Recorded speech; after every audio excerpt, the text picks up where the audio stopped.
Man, it is a raw, nasty day here in South Louisiana. 20-mile-an-hour wind. It's 50 degrees. Rain all around. Rained all night. It rained on me getting out here in the marsh. Finally just quit. But I'm on a quest today. And conditions for this quest actually are not all that bad. I've gotten a bunch of questions from many of you about how I cook these marsh bass that I catch. And let me tell you, they're one of my favorite fish. So that's the mission for today. Catch some bass and run home and cook them tonight for dinner. And I'm gonna show you exactly what I do. This is one of my standard recipes. I make it all the time and it is just top notch, perfect. And you will not believe how easy it is. Let the mission begin.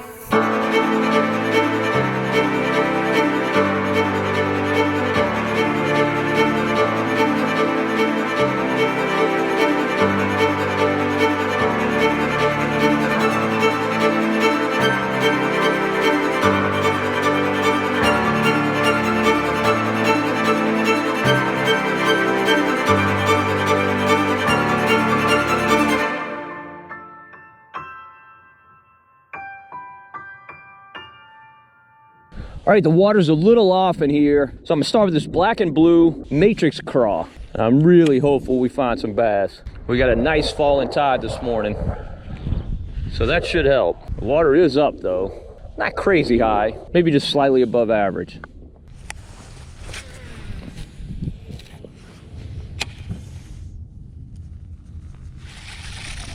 There's a fish already.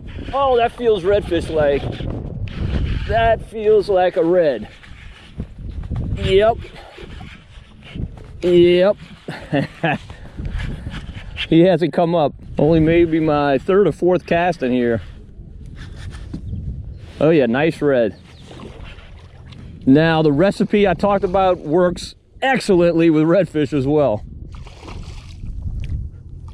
So if I get this fish in the boat, I'm gonna keep him.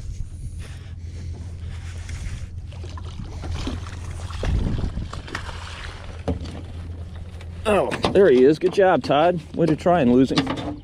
Now he bit, I hadn't engaged my reel yet and he bit. Let's say that's about a 21-inch fish, maybe 22. A little bit bigger than I typically keep, but he'll still be tasty. Check out my new Marsh Man ice chest.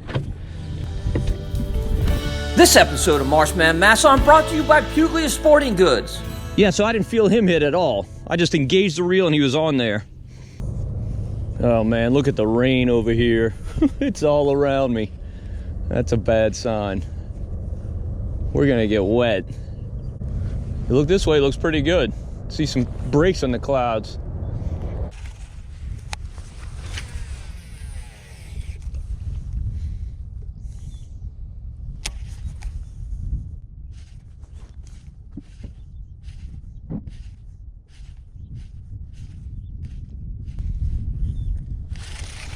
Oh, that's gotta be a red. Oh boy, did he smack it. The reds are definitely chewing this black and blue matrix craw today. That's a bigger fish. That is a bigger one. Oh yeah.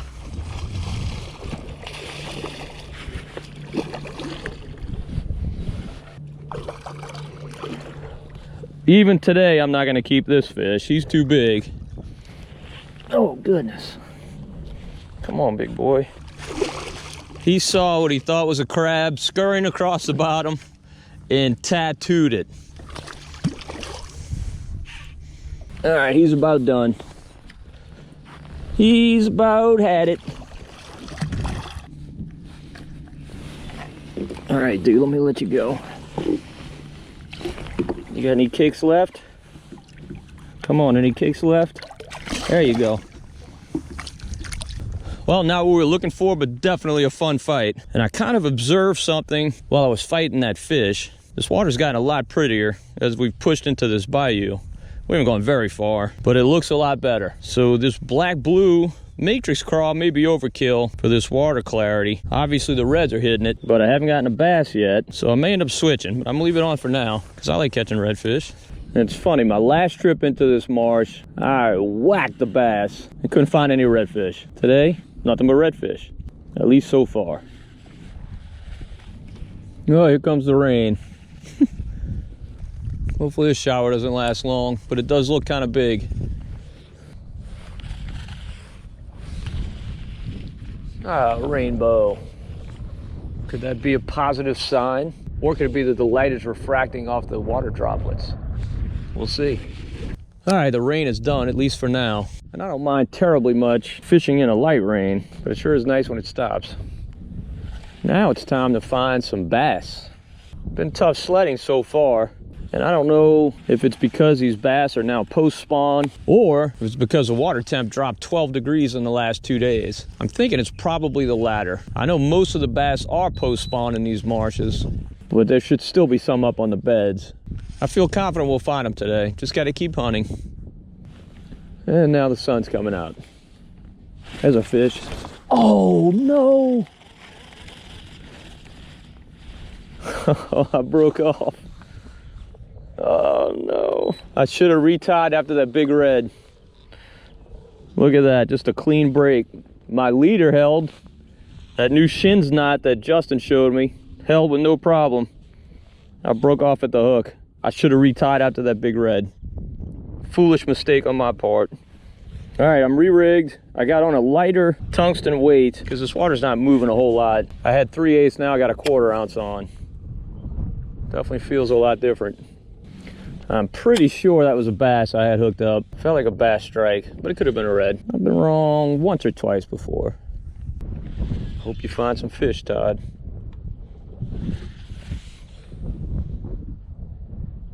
Gonna be a pretty boring video without some fish. Catch and cook some chicken wings. There's a fish. He left me a scale, look at that. Definitely a bass. All right, so 2 bass strikes and 0 bass connections. Let's hope that changes. So it quit raining, but now it started blowing again. I didn't want to say anything, but the wind had kind of relented a little bit, but not now.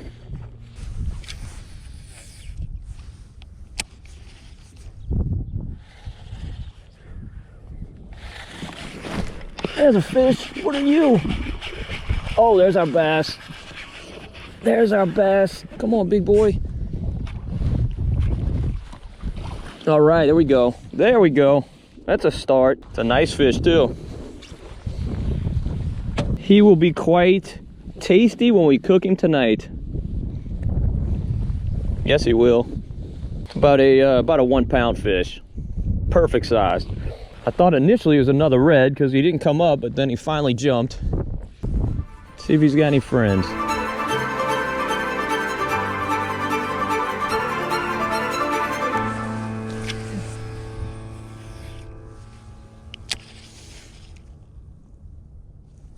There's a fish. Oh yeah, that's a red. I don't know, he came up. Could be a big bass. Could be a big bass. Oh yeah, it's a really nice bass. That's a really nice bass. Oh yeah. That is a chunk. That's a good marsh bass. About probably a 2 pound fish. I'd switched to Strike King Rage Tail worm. Second cast, I got this big boy. It's a good omen. Now, ordinarily, I'd let this fish go, but since we're doing this catch and cook, we're gonna take him home. This episode of Marsh Man Masson brought to you by Matrix Shad, and by Fitzgerald Fishing, and by Cito New Orleans, and by Versamax Corks, and by Death Grip Jig Heads. All right, so I made an executive decision and put that fish in the live well. Ooh, ooh, what are you? Another redfish. Are you another brute redfish? You're sure feeling like it. I don't know, he's a keeper. I think he's a take-homer. I think he's a take-homer. I'm not sure if he's hoistable. He's definitely hooked well. Let's see if he's hoistable. Oh yeah, he's hoistable. All right, so I've made 2 casts with this Strike King worm, and I've caught 2 fish. A really nice bass and a keeper size redfish. That's redfish number 3 for the day, but I let one go, so this will be 2 in the chest, 40% of our limit. Here's the worm. I think I'll make another cast with it. So as I was saying, I made an executive decision with that big bass and put him in the live well. We'll see how the rest of the day goes. If we catch enough bass for our catch and cook, I'm gonna let him go. Oh, there he is. Oh, something tagged me. It's 3 casts with this strike king worm and 3 bites. Made a cast without a bite. This lure is garbage.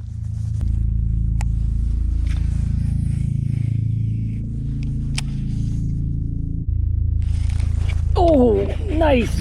Man, did he tag it. Is that another red? Yep, he's not as big though. He is a throwback. But goodness, did that fish destroy this worm. How could you hit that hard and be so small? About a maybe 13-inch fish. So long, big fella. Grow up and bite again next year.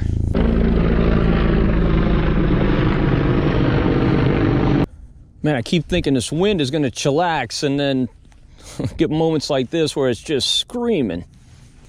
So marsh anglers, what is your least favorite extreme condition to fish in? Too hot, too cold, too windy, too rainy, too much tide, too little tide? What do you find it toughest to catch fish in? Oh, too dirty of water, can't forget that one. As much as I despise the wind, I'd actually say, that was a little red. These bayous are infested with these little reds. Feels like brim taps. Anyway, as much as I despise fishing in wind, you can still catch fish in the wind, it's just not as comfortable. I'd say my least favorite condition is too little tide. All right, time for a little snack. Lar-bar it is. Not the best thing I've ever eaten, but they're healthy. All right, so we've reached the end of this bayou. It was fairly good to me. Definitely put a few fish in the boat, but I'm gonna mosey on, see if I can find something else. I've already got enough I can make the catch and cook work, but I'd still like to catch a few more fish. So time to mosey. It is currently 9:33, so we still have plenty of time, but we do have to beat this rain. All right, we didn't run too terribly far, and the water in this bayou looks pretty good. I'd say it's about comparable to what we left. Certainly good enough to throw a jerk bait, which is what I may do on the way out of here if I don't get a lot of bites on this bait. Unfortunately, in this bayou, there's one way in and one way out, so I gotta fish my way out, or I could run my way out if I feel like it's not a lot of fish in here. Now, this is a bayou I have fished before, but only once, and the water was really dirty in here. So it's nice to see some decent clarity in this bayou. I'll have to add it to my milk run, assuming it's got some fish. Right now I'm sticking with this rage tail worm because it was so kind to me in that other bayou. But if it doesn't deliver, I won't hesitate to change. Got this mama gallinule hanging around right here. She doesn't want to leave. Obviously she's got a nest. I remember seeing a mama wood duck on the river near my house one year with 6 or 7 babies behind her. And when I came upon them, she flew right in front of my face and flew to the other side of the river and started flopping on the water to attract my attention and distract me from those babies. The wonders of nature, huh?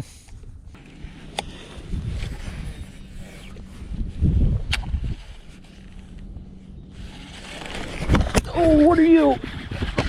Oh, nice bass, nice bass. Off the back of the boat. All right.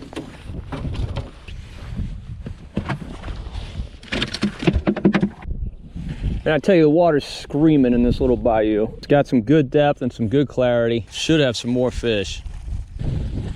Look at that pretty trenasse.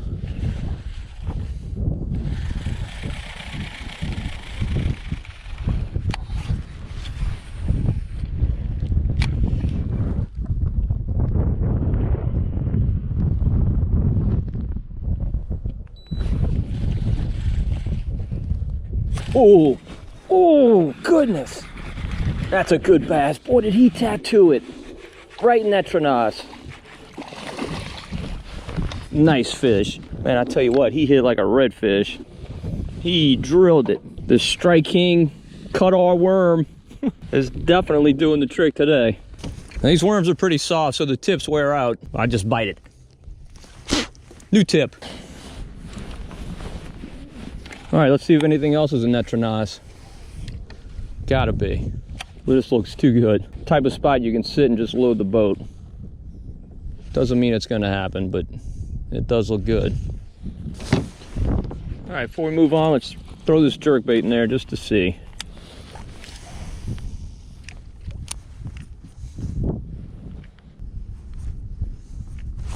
Oh, there he is. There he is. On the jerkbait. That's a redfish, I think. Loosen this drag, because I don't want to lose this bait. I just got a glimpse of him, but I couldn't tell what he... Oh, yep, he's a red. Another red on our jerkbait. Shadow wrap. That's a big fish.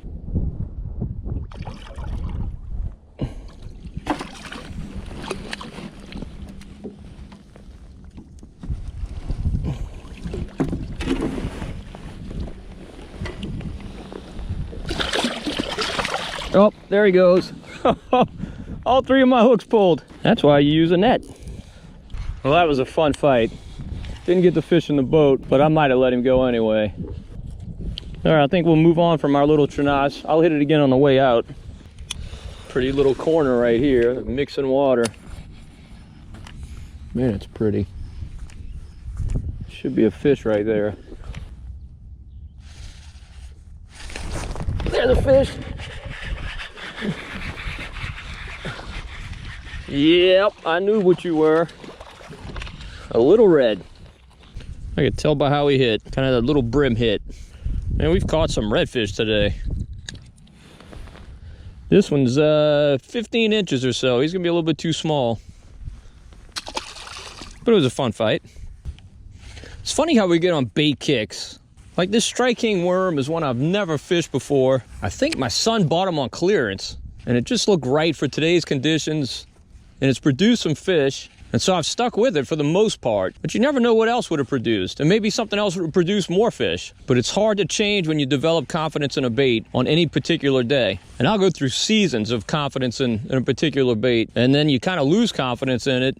You might have a bad trip or two, and it just doesn't produce, and something else does, and you almost put it aside and forget about it. My last trip in here, that black and blue matrix craw was the bait. It was incredible, but the water was a lot dirtier. I fished it today and caught a couple of reds on it, but no bass. And then when I switched to this bait, started catching the bass, and it's produced a red or two as well. And we're heading to that bend where we saw that mama gallinool on the way in. We'll see if she's still there. Yep, there's a mama gallinool, poor thing. She's trying to distract me from her nest. Let's get out of here so she can get back on her eggs. There she goes. Walking on water. She's trying to keep me moving. So if you don't have gallinool where you live, it's a bird that looks like a coot. Looks very similar to a coot, which we call down here pool dew. But a gallinool is a different bird. And it's actually a bird that is hunted, obviously not this time of year, but we've got a September gallinool season, and then they come back in a season during the duck season, and they are very good to eat. Try and swing wide so we can get around her, so she can go back to her nest. No, go the other way. I'm trying to get around you. And male gallinools are beautiful birds. They've got kind of a purple hue, an iridescent purple hue. Go warm up those eggs, little mama, they're gonna get cold. Go ahead.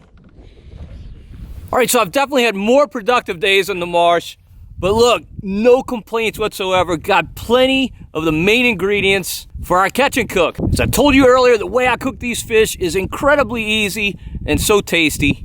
It's really restaurant quality fish in no time. All right, so here we are in my kitchen, and let me tell you, you are not gonna believe me. You're gonna think I'm punking you as to how easy this dish is to make. You won't believe how good it tastes, considering how little time it takes to prepare. All it takes is 3 ingredients, or 4, depending on how you make it. The way I make it, it's got 3 ingredients. When I make it for Joel, I use 4 ingredients. I'm gonna show you both ways. All right, all you need are olive oil, butter, Creole seasoning, Cajun seasoning, whatever you wanna call it, and breadcrumbs. That's it. All right, so the first thing you need to do is pour a good amount of olive oil into a pan.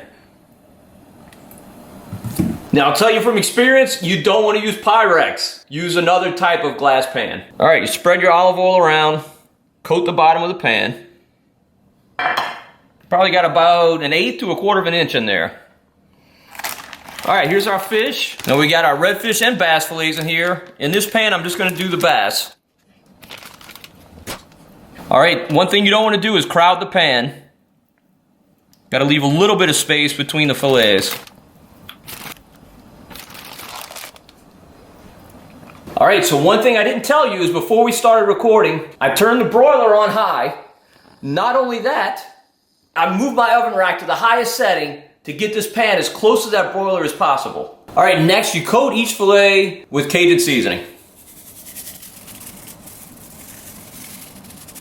All right, sometimes after that I will add some lemon pepper, but I'm not gonna do it tonight because that may not be something you have in your pantry. Definitely not required. Just adds kind of a different taste, a nice lemony taste. All right, this is very important. Real butter, not margarine.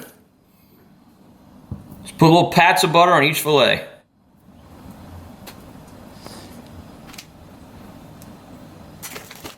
All right, and this is where the breadcrumbs come in. I don't eat breadcrumbs on mine. My son Joel loves breadcrumbs on his. Definitely adds a little bit of crispiness, but I feel like mine are crispy enough even without the breadcrumbs.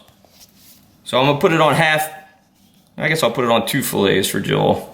Sprinkle some breadcrumbs on there, on top of the butter. All right, I know it sounds crazy, but that's it. You put it under a broiler for 9 minutes. Not 8, not 10, 9 minutes, and it comes out absolutely perfect. Watch this.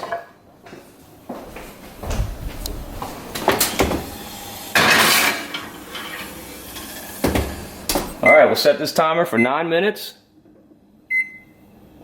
And that's it. In 9 minutes, we will have the best fish you can ever make. And what? Took us maybe 10 minutes total to make it, from preparation, cook time, and everything. You'll see. All right, that went by really quickly.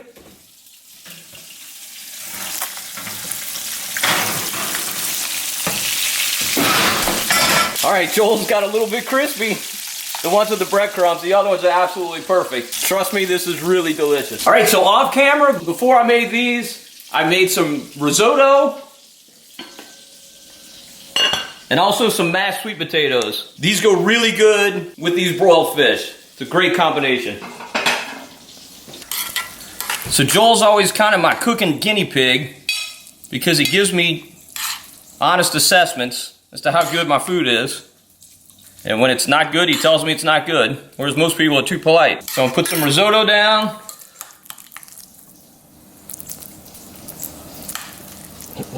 Some sweet potatoes, and put the fish right on top of that.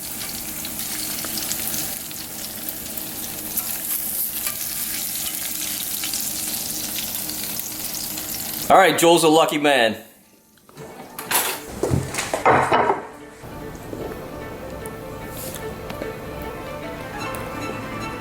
How is it? Yum. 10 out of 10. Honest review. All right, 10 out of 10, you can't do much better than that. I'll take it. Well, hopefully you enjoyed the video and got a lot out of it. If you did, please give it a thumbs up. Also, subscribe to the Marsh Man Masson channel on YouTube. And don't forget to hit the notification bell so you'll be notified whenever we post a new video. Until next time, if we don't see you in the marsh, we'll see you right here on Marsh Man Masson.